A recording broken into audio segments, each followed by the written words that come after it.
ಸಮಾಜದಲ್ಲಿ ಅನ್ಯಾಯ ಅತ್ಯಾಚಾರ ಹೆಚ್ಚಾದಾಗ ಅದನ್ನು ತಾಂಡವಾಡುತ್ತಿರುವಾಗ ನಮ್ಮಂತ ಕಾಳಧನಿಕರ ದಬ್ಬಾಳಿಕೆ ಹೆಚ್ಚಾದಾಗ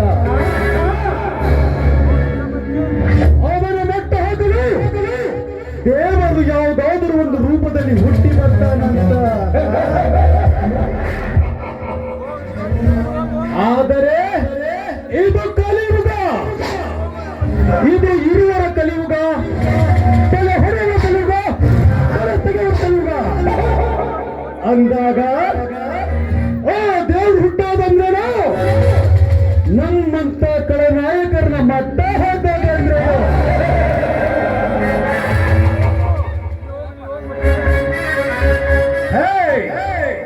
5 ವರ್ಷಕ್ಕೊಮ್ಮೆ ಚುನಾವಣೆ ಬಂದ್ರೆ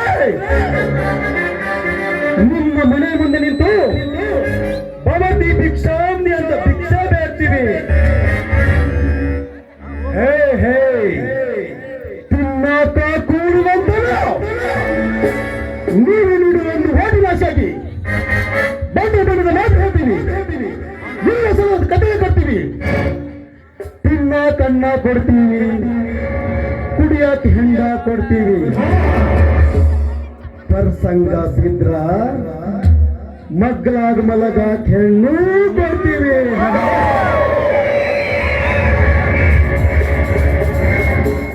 ಆಮೇಲೆ ಒಂದಲ್ಲ ಎರಡಲ್ಲ 5 ವರ್ಷ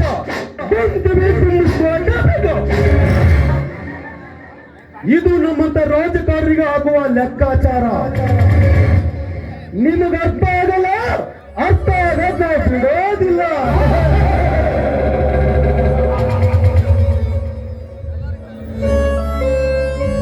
ಅರ್ಥ ಆದ್ರೂ ಪಕ್ಕದಲ್ಲಿರೋನಿಗೆ ಹೇಳಲ್ಲ. ಯಾಕಂದ್ರೆ ನಮ್ಮ ಸಭೆ ನಮಗೆ ಹೆಚ್ಚಾಗೈತಿ, ಇನ್ನ ಊರಿಂದೇಳಿ ತೊಳಿಬೇಕಪ್ಪ. ನೀವು ಬದಲಾಗಲ್ಲ, ಬದಲಾಗದ್ ನಮ್ಮಂತವ್ರನ್ನೂ ಬಿಡಲ್ಲ, ಬಿಡೋ ಚಾನ್ಸೂ ಇಲ್ಲ.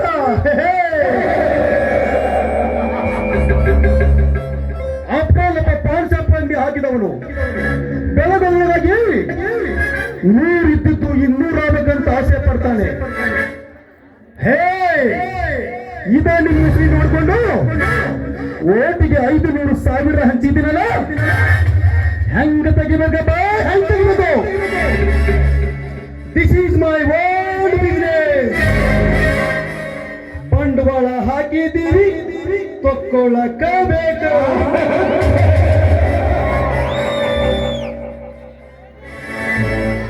ಸರ್ಕಾರಿ ಸಾಲಿ ಮಾಡಿಕೊಡ್ರಿ, ಸರ್ಕಾರಿ ದವಾಖಾನೆ ಕಟ್ಟಿಸ್ಕೊಡ್ರಿ, ರಸ್ತೆ ಮಾಡ್ಕೊಡ್ರಿ ಅಂತ ಹಿಂದೆ ಬಿದ್ದಿರಲ್ಲೋ ಬೋಕರ. ಬಂಡವಾಳ ಹಾಕಿದ ಮೇಲೆ ಬಂಡವಾಳ ತಕ್ಕೊಳ್ಳಬೇಕು. ಇದು ನಮ್ಮಂತ ರಾಜಕಾರಣಿಗಳು ಹಾಕುವ ಲೆಕ್ಕಾಚಾರ. ನಿಮಗೆ ಅರ್ಥ ಆಗಲ್ಲ, ಅರ್ಥ ಆಗಲ್ಲ, ಬಿಡಲ್ಲ.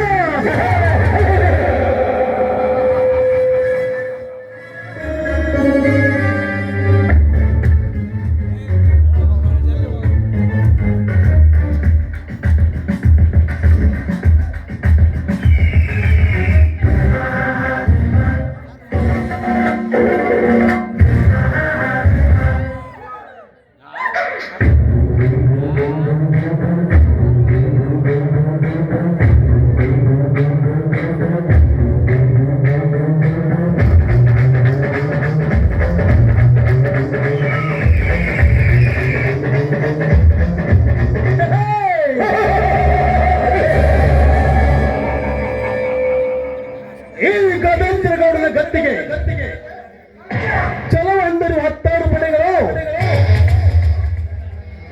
ಮುಕ್ತಿಗಾಗಿ ಮೂಲೆ ಸೇರುವಾಗ ಆ ವರ್ಮನ ಮನೆತನ ಮಾತ್ರ ತಲೆ ಎತ್ತಿ ಮೆರೆಯುತ್ತಿದೆಯಲ್ಲ. ವರ್ಮ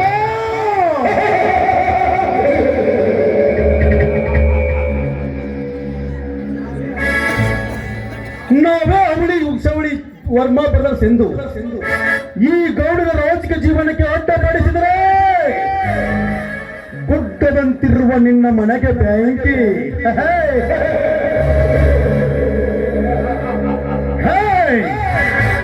ಆ ದುಡ್ಡಿನ ಆಸೆಗಾಗಿ ಆ ದೊಡ್ಡ ಗೋವಿಂದನ ನಿನ್ನ ಮನೆಯಲ್ಲಿ ಇಟ್ಟುಕೊಂಡಿದ್ಯಲ್ಲ, ನೀನಂತ ಮಠ ಅವನ ಹೆಂಡತಿ ಗಾಯತ್ರಿ ಹೆಸರಿನಲ್ಲಿ ಹೇ ಆ ಗೋವಿನ ಹತ್ರ ಹೇಳಿದ ಕಾಲಿ ಗಡಿಗೆ ಗಾಯತ್ರಿ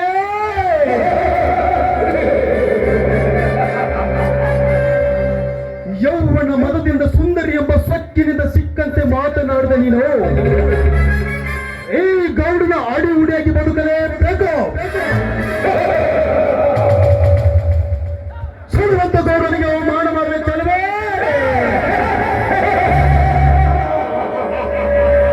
ಗಾಯತ್ರಿ, ನಿನ್ನ ಹುಟ್ಟಿದ ಎದುರು ನೋಡಿದ್ರೆ ಮಪ್ಪು ಹಿಡಿದ್ರು ನನ್ನ ದೇಹಕ್ಕೆ ನಿದ್ದೆ ಹತ್ತಬೇಕಾದರೆ ನಿನ್ನ ಜೊತೆ ಹಬ್ಬ ಮಾಡಲೇಬೇಕು.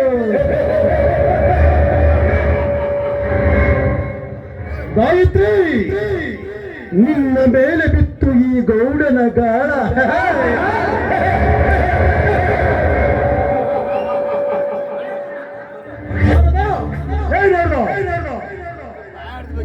ನಾರಾಯಣ ನಾರಾಯಣ ಸಾ ಬಿಡ್ರಿ ಗೌಡ್ರ, ಇಂಥ ಪಬ್ಲಿಕ್ ಬಾರಾಗ ಅಂತ ವಿಷಯ ಹೇಳ್ಬೇಡ್ರಿ. ಯಾರ ಕೆಲ್ಸಂದ್ ಹೋಗಿ ಹೇಳ್ಬಿಡ್ತಾರ, ಅದಕ್ಕ ಜಾಸ್ತಿ ಕುಡಿಬೇಡ್ರಿ ಅಂತ ಹೇಳಿದ. ಒಂದ್ ಕೊಡ ಜಾಸ್ತಿ ಕುಡಿಬೇಡ್ರಿ, ನೋಡಿ ಹೆಂಗ ಸತ್ಯವಾದ ಮಾತು ಬರಬರಾಗತ್ತವ. ಲೇನಾರದ ನಾನು ಚಿಕ್ಕವನಿದ್ದಾಗ ದಿನಾಲು 5-6 ಲೀಟರ್ ಹಾಲು ಕುಡಿದ ಬೆಳೆದ ಈ ದೇಹಕ್ಕೆ ಕೇವಲ 4-5 ಬಾಟಲ್ ಸಾರಾಯಿ ಯಾವ ಲೆಕ್ಕಲೇ ಮಗಳೇ? ಅಲ್ರಿ, ನಾ ನೋಡಿದ್ರ ಅರ್ಧ ಬಡ್ಲಿ ಸೇರೆ ಒಳಗ 8 ಲೀಟರ್ ನೀರ್ ಹಾಕೊಂಡ್ ಕೊಡ್ತೀನಿ. ಈಗ ನನ್ನ ಕಣ್ಣು ಬಾಳ ಮಂಜು ಕಾಣಾಕತ್ತಾವ.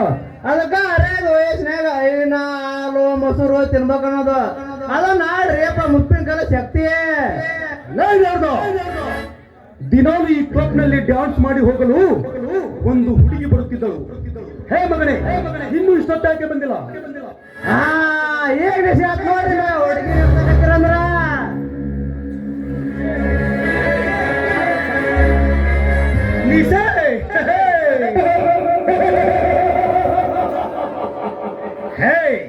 ನಿಶಾನಲ್ಲೇ ಹುತ್ತ ಹೋಗು. ಆ ಕ್ಲಬ್ ಮಾಲಕನಿಗೆ ಹೇಳು ನಾನು ಹೇಳಿದ್ದೇನೆ. ನಾ ಅವಾಗ ಹೋಗಿ ಹೇಳಿದ್ರಿ ಗೌಡ್ರ, ಇನ್ನೊಂದ್ ದಿವ್ಸ ಮಂದಿ ಬಾರಿ ಕುಡಿಯಕ್ ಬರ್ಲಿ ಅಂತ ಹೇಳಿದ್ರು. ಅಲ್ಲೊಂದ್ ಯಾರ ಇಬ್ರು ಬರ್ಬೇಕಂತಾರ್ರಿ, ಅಷ್ಟ್ರೊಳಗ ನೀ ಇನ್ನೊಂದ್ ಕೊಡು ನಡಿಯೇ ಬಿಡ್ರಿ ಮಾಲಕ್ರ, ಹುಡುಗಿ ಕುಡಿಯಕ್ ಕಳಸ್ರಿ ಅಂತ ಕರ್ಕೊಂಡ್ ಬರ್ತೀರಿ.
ಕೊಂಡೂರು ದಟ್ಟರಲ್ಲ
ನಾರದ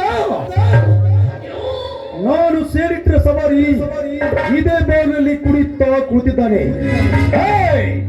ಅವನನ್ನು ಸಾಯಿಸಲೇಬೇಕು.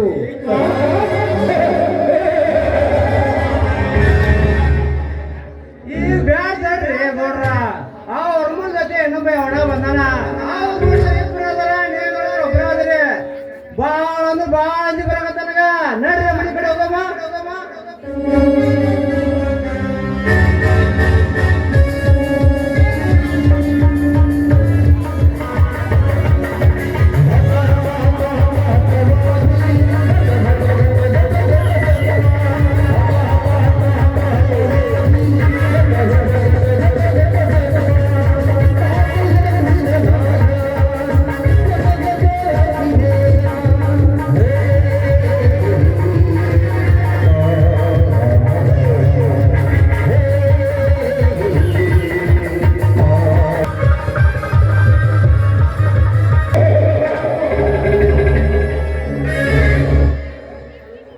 ಜಿಲ್ಲಾ ಪಂಚಾಯತಿ ಅಧ್ಯಕ್ಷ ಗಜೇಂದ್ರ ಗೌಡನೆಂದರೆ 5-6 ಜನ ಪೊಲೀಸ್ ಡಿಪಾರ್ಟ್ಮೆಂಟ್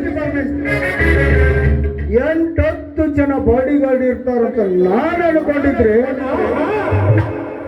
ಇವನ್ ಯಾವುದೋ ಒಂದು ಮಾಮೂಲಿ ಪವರಿನಲ್ಲಿ ಬಂದು ಕುಡಿತಾ ಇದ್ದಾನಂದ್ರೆ ಇವನಿಗೆ ಏನೋ ಯಮಗಂಡ ಕಾಲ ಶುರುವಾಗಿದೆ ಅಂತ ಅರ್ಥ.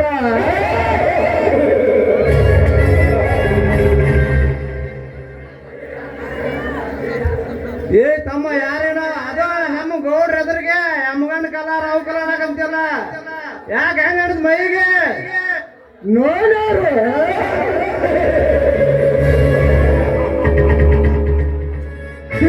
ದಿನಾಲು ಮುಖ್ಯ ಪಟದಲ್ಲಿ ಒಂದು ಹೆಡ್ಲೈನ್ ಅಲ್ಲಿ ಒಂದು ಸ್ಟೋರಿ ಬರುತ್ತೆ. ಅದನ್ನಾದರೂ ನೆನಪಿಸಿಕೊ. ಇರದಿದ್ದರೆ ರಾತ್ರಿ 10 ಗಂಟೆಗೆ ಸರಿಯಾಗಿ ಕ್ರೈಮ್ ಸ್ಟೋರಿಯಲ್ಲಿ ಒಬ್ಬರು ಪಿಕ್ಚರ್ ಬರ್ತಾ ಇರುತ್ತೆ. ಅದನ್ನಾದರೂ ನೆನಪಿಸಿಕೊ. ನಾನು ಯಾವಾಗ ನಿನಗೆ ಚೆನ್ನಾಗಿ ಅರ್ಥವಾಗುತ್ತದೆ. ಟಿವಿಯಾಗ ನೀರು ಪೇಪರ್ ಯಾರು ಮಗುವ ಅದು ಟಿವಿಯಾಗ ಪೇಪರ್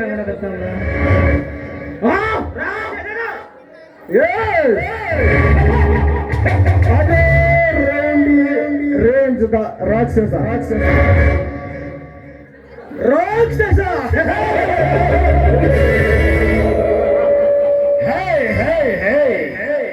ರಾಕ್ಷಸರು ಗುಡ್ಡಗಾಡು ಕಾಡು ಗುಹೆ ಒಳಗೆ ವಾಸ ಮಾಡಬೇಕು. ನನ್ನ ನಾಡಿಗೆ ಹೇಗೆ ಹೆಜ್ಜೆ ಇಟ್ಟಿದೆಯಾ ಮಗನೇ? ನಿನ್ನ ನಾಡು ಕಾಡಿನಲ್ಲಿರುವ ಮೃಗಗಳಿಗಿಂತ ನಾಡಿನಲ್ಲಿರುವ ನಿಮ್ಮಂತ ಮೃಗಗಳ ಕಾಟ ಜಾಸ್ತಿ ಆಗಿದೆ ಅಂತ. ಅದಕ್ಕೆ ನಿಮ್ಮಂತ ರಾಜಕಾರಣಿಗಳಿರುವ ಈ ರಾಜಕೀಯದಲ್ಲಿ ರಕ್ತ ಹರಿಸಲು ಬಂದಿರುವ ರಾಕ್ಷಸ ರಾಜಕೀಯದಲ್ಲಿ ರಕ್ತ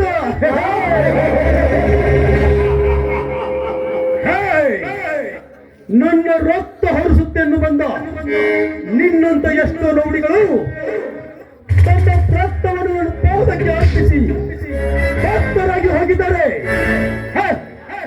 ನೀನಿನ್ನು ಯಾವ ಲೆಕ್ಕಲೇ? ನಿನಗೆ ರಾಜಕಾರಣಿಗಳನ್ನು ಕೊಲೆ ಮಾಡುವುದು ಗೊತ್ತು. ಆದರೆ ನಾನು ರಾಜಕಾರಣಿಗಳ ವೇಷದಲ್ಲಿರುವ ರಾವಣ.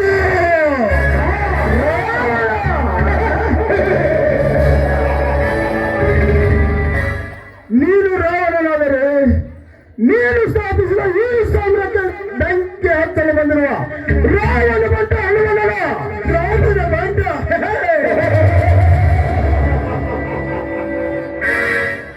ನಿಮ್ಮಂತ ಬಂಟರ ಸೊಂಟವನ್ನು ಮುರಿದು ಅವರ ರಕ್ತ ಕೂಡಲು ಬಂದಿರುವ ವಿಷಕಂಠ ನಾನು.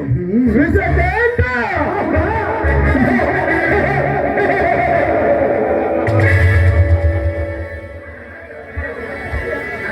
ನನ್ನ ರಕ್ತ ಕುಡಿಯಲು ನಾನು ನಿನ್ನ ಮನೆಯನ್ನ ತಿನ್ನಲು ಬಂದ ನೆಂಟನಲ್ಲ. ನೆಂಟ ಲೇ ರಾಕ್ಷಸ, ಅಷ್ಟು ದಿಕ್ಕುಗಳಲ್ಲಿ ಮೆರೆಯುತ್ತಿದ್ದ ನಿನ್ನಂತ ರೌಡಿಗಳ ಸಾಮ್ರಾಜ್ಯವನ್ನು ಸುಟ್ಟು ಹಾಕಿ ತಂದಿರುವ ಹಣದ ಗಂಟಿನ ಮುಂದೆ ನಿನ್ನಂತೆ ನೆಂಟರಷ್ಟೇ ಅಲ್ಲ ಬಂದಿರುವ ಹೆಂಗಸರು ಪ್ರೆಗ್ನೆಂಟ್ ಆಗಿ ಹೋಗಿದ್ದಾರೆ. ಗಜೇಂದ್ರ ಗೌಡ, ನಿನಗೆ ಅಂತ ಕೆಟ್ಟ ಬಾರು ಅನ್ನೋದು ಮತ್ತೇನು ಗೊತ್ತಿದೆ? ನಿನಗೆ ಮತ ಹಾಕಿ ಗೆಲ್ಲಿಸಿದ ಜನರಿಗಾಗಿ ನೀನು ಏನೇನು ಮಾಡಿದ್ದೀಯ? ಈ ರಾಜ್ಯದ ರಾಜಕಾರಣಿಗಳಲ್ಲಿ ಅಭಿವೃದ್ಧಿ ಕೆಲಸ ಮಾಡೋದ್ರಲ್ಲಿ ನಾನೇ ನಂಬರ್ ಒನ್.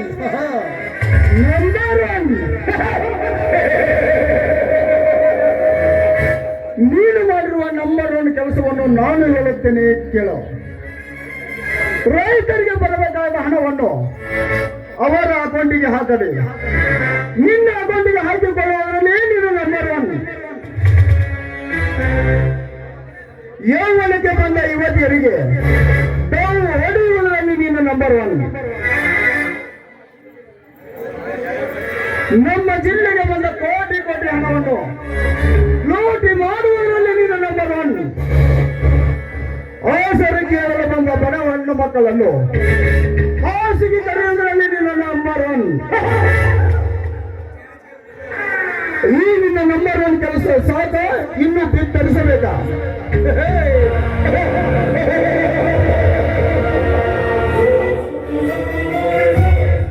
ಶಭಾಸ್ ರಾಕ್ಷಸ, ಶಭಾಸ್. ಎಷ್ಟೋ ಜನರು ನನ್ನ ಅರಮನೆಗೆ ಬಂದು ನನ್ನ ಹತ್ರ ಹಣವನ್ನು ತೆಗೆದುಕೊಂಡು ಹೋಗುತ್ತಿದ್ದರು. ನನ್ನೆಲ್ಲ ತಪ್ಪುಗಳನ್ನು ಎತ್ತಿ ತೋರಿಸಿ ನನ್ನ ಹಣವನ್ನು ದೋಚಲು ಬಂದಿರುವೆಯೋ ಅನಿಸುತ್ತದೆ. ಹೇ ರಾಕ್ಷಸ, ನಿನಗೆಷ್ಟು ಹಣ ಬೇಕಿದ್ರು ನಾನು ಕೊಡುತ್ತೇನೆ. ಹಣ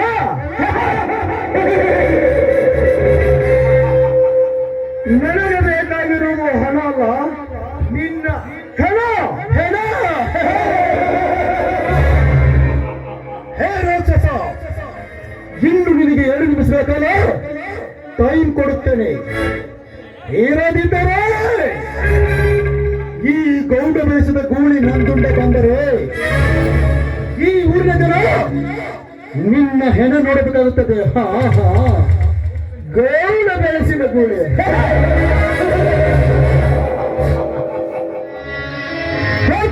ಉಳಿದ ದಂಡಿನಲ್ಲಿ ಬೆಕ್ಕಿನ ಹೊಣೆ ನಾನಿರುವಾಗ ನೀನು ಬೆಳೆಸಿದ ಗೂಳಿ ಬರುವುದರೊಳಗಾಗಿ ನಿನ್ನ ಕತೆ ಮುಗಿಸುತ್ತಾನೆ.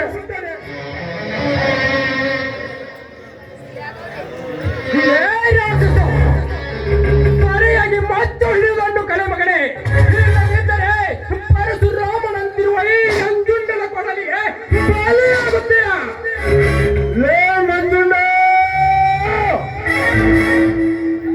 ಈ ರಾಕ್ಷಸ ಯುದ್ಧಕ್ಕೆ ನಿಂತರೆ ರಾಜ್ಯ ಮಾತ್ರ ನನ್ನ ಟಾರ್ಗೆಟ್. ಮತ್ತೆ ಬಂದ ಸೈನಿಕರನ್ನು ಕೊಲ್ಲಲು ನನಗೆ ಇಷ್ಟ ಇಲ್ಲ. ಹಾಗಂತ ನೀನೇನಾದರೂ ಅಡ್ಡ ಬಂದರೆ ನಿನ್ನನ್ನು ಸಾಯಿಸಲು ಬಿಡುವುದಿಲ್ಲ. ಈ ರಾಕ್ಷಸ ಸುಮ್ಮನೆ ಸೇರಿಸಿರ್ತಿಲ್ಲ. ರಾಕ್ಷಸ ನಮ್ಮ ಗೌಡರನ್ನು ನೆನೆದು ಬಂದರೆ ನಂಜುಂಡ ಸ್ವಾಮಿ ಅವರ ದಾರಿಗೆ ಎದುರಾಗಿ ನಿಂತ ನಿನ್ನಂತ ರಾಕ್ಷಸರಿಗೆ ನರಸಿಂಹ ಸ್ವಾಮಿ. ಈ ಸಿಂಹಕ್ಕೆ ಎದೆ ಪಗೆದ ಮತ್ತೆ ಹೊರತು ಪ್ರಾಣಕ್ಕೆ ಅದರ ಪಂಜರದೊಳಗೆ ಕಾಣುವ ಗೊತ್ತೇ ಇಲ್ಲ. ನಿನ್ನನ್ನು ಯಾರು ಸಿಂಹ ಅಂತ ಕರೆದರು ಮಗನೇ? ನೀನೀಗ ಈ ಗೌಡನ ಪಂಜರದಲ್ಲಿ ಬಿದ್ದ ಪಕ್ಷಿ ಮಾತ್ರ. ಅವನು ಹಾಕಿದ ಅನ್ನ ಮಾತ್ರ ನಿನಗೆ ಗೊತ್ತು. ಅವನು ಮಾಡುವ ಕೆಟ್ಟ ಕೆಲಸ ನಿನಗೇನಾದರೂ ಗೊತ್ತಾದರೆ ನೀನೇ ಇವನನ್ನು ಸುಟ್ಟು ಹಾಕುತ್ತೀಯ. ಕೆರಳಿದ ಗಂಡು ಹುಲಿಯಾಗಿ ಎಂಟ್ರಿ ಕೊಟ್ಟು ರೌಡಿ ರಾಜನಿಗೆ ಅಪ್ಪಳಿಸದ ಹಪ್ಪಿಗೆ ಆಗಿ ಬಂದು ಗಾಳಿ ಅಪ್ಪಿಸದ ಬಾತೂರಿಯ ಮಗನೀರನಾಗಿ ಯುದ್ಧ ಗೆದ್ದು ಬಂದ ಈ ಭೂಮಿಯ ಹಾಲವನ್ನು ತಿಳಿಯಲು ಬಗೆಯುತ್ತಿರುವೇನಲೇ ಮಗನೇ. ಇನ್ನೊಂದು ಕೆಟ್ಟ ಪದ ನಮ್ಮ ಗೌಡರಿಗೆ ಅಂದಿದ್ದೇ ಆದರೆ ಇದೇ ಕೂಡಿದ ಮಂದಿಯಲ್ಲಿ ನಿನ್ನ ರುಂಡವನ್ನು ಚೆಂಡಾಡಿ ಬಿಡುತ್ತೇನೆ ಮಗನೇ.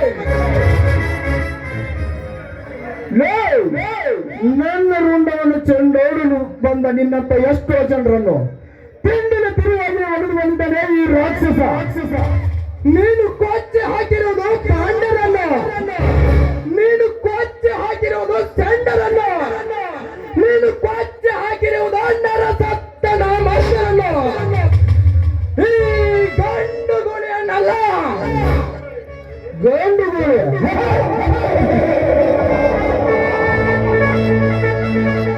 ನಿನ್ನಂತ ಮೂಲೆಯನ್ನು ಇಟ್ಟುಕೊಂಡು ಈ ಜಿಲ್ಲೆಯನ್ನು ಆಳುವ ಇವನ ಬಗ್ಗೆ ಕಾಲ ಬಂದಾಗ ನಿನಗೆ ಗೊತ್ತಾಗುತ್ತದೆ. ಏ ಗೌಡ, ಈ ನಂಜುಂಡನನ್ನು ಮುಂದಿಟ್ಟುಕೊಂಡು ಹಿಂದೆ ಕೆಟ್ಟ ಕಾರ್ಯವನ್ನು ಮಾಡುವ ನಿನಗೆ ಇವನಿಂದಲೇ ಸರಿಯಾದ ಪಾಠ ಕಲಿಸುವ ಸಮಯ ಬಂದೇ ಬರುತ್ತದೆ. ಜೋಕೆ ಸಮಯ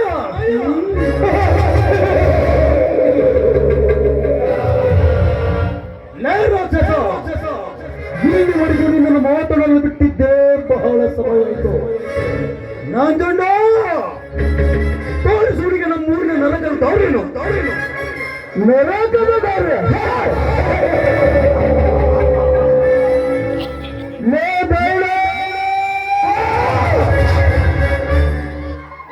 ನರಕದ ದಾರಿ ನೀನು ನನಗೆ ತೋರಿಸ್ತೀಯಾ ಇಲ್ಲ ನಾನು ನಿನಗೆ ತೋರಿಸ್ತೇನೆ? ಕಾದು ನೋಡೋಣ. ಗಜೇಂದ್ರ ಗೌಡ,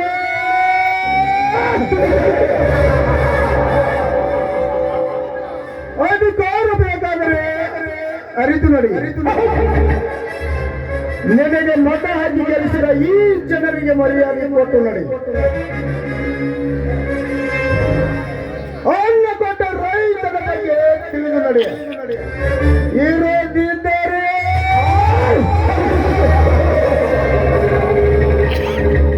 ಈ ನಿನ್ನ ಜನ್ಮ ಈ ಭೂಮಿಯ ಮೇಲೆ ಇದೇ ಕೊನೆಯಾಗುತ್ತದೆ. ಜೊತೆ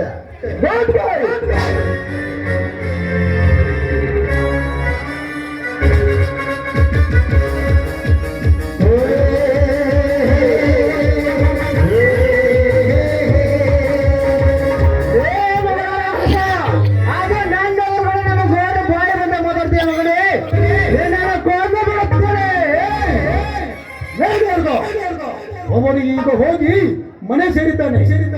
ಹಾ ನಂಜುಂಡ, ಅವನಿಗೊಂದು ಟೈಮ್ ಫಿಕ್ಸ್ ಮಾಡು.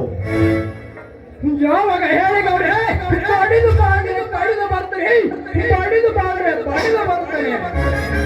ಅವನ ಪ್ರಾಣ ಪರಮಾತ್ಮನ ಪಾದಕ್ಕೆ, ಅವನ ಹೆಣ ನಿಮ್ಮ ಪಾದಕ್ಕೆ ಬರುತ್ತೇನೆ. ತಮ್ಮ ನಂಜುಂಡ ಆ ದ್ವಾರ ಬಂಡಿ ಬಿಸಾಡ ಬಂಡಿ ಅಪ್ಪ ಬಾ ಅಂದ್ರೆ ಬಾ ಅಂತ ಬರ್ತಾನೆ. ಅತ್ತಾಗಿತ್ತ ನೋಡಿ ಬಿಸಾಡ ಮತ್ತೆ ನೋಡ್ದು ಹೋಗಿ ಕಾಲ್ ಸ್ಟಾರ್ಟ್ ಮಾಡು. ನಂಜುಂಡ, ನಡೆ ಹೋಗೋಣ. ಇವತ್ತು ನಮ್ಮ ಮನೆಯಂತೆ. ಇಲ್ಲ ಗೌರಿ, ನೀವು ಮನೆಗೆ ಹೋಗಿ. ನಮ್ಮ ಮನೆಯಲ್ಲಿ ತಂಗಿ ಕಾಯ್ತಿರುತ್ತಾಳೆ. ನಾನು ನಾಳೆ ಬೆಳಿಗ್ಗೆ ಬೇಗನೆ ಬರುತ್ತೇನೆ. ಓಕೆ, ನಾಳೆ ಬೇಗ ಬಂದು ಬಿಡು. ಒಂದು ಮುಖ್ಯವಾದ ಕೆಲಸವಿದೆ.